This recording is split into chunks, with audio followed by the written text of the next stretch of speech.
இறைவாக்கு வாழ்வின் விளக்கு.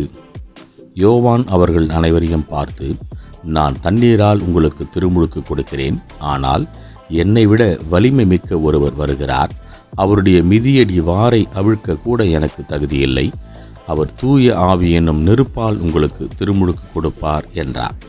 லூக்கா நற்செய்தி 3ஆம் அத்தியாயம் 16ஆம் வசனம். சுருக்க விளக்கம். இவர்தான் மேசியாவோ என சிந்தித்த வேளையில், என்னிலும் பெரியவர் வருகிறார், அவர் மிதியடி வாரை அவிழ்க்கும் தகுதி எனக்கு இல்லை என்று தன்னை தாழ்த்துகிறார் யோவான் ஸ்நானகன். பெரியவர் என கூறப்பட்ட ஆண்டவர் இயேசு திருமுழுக்கு பெறும்படியாக தன்னை தாழ்த்தி யோவானிடம் வருகிறார். மேலும் எளிமையை தாழ்மையை வெளிப்படுத்தியே திருப்பணியையும் நிறைவேற்றுகிறார். அவர் தொடர் திருப்பணியை நிறைவேற்றுகின்ற நான் அந்த எளிமையை தாழ்மையை உடையவராக இருக்கிறேனா? சிந்தித்து மனமாற முயல்வோம். ஆமேன்.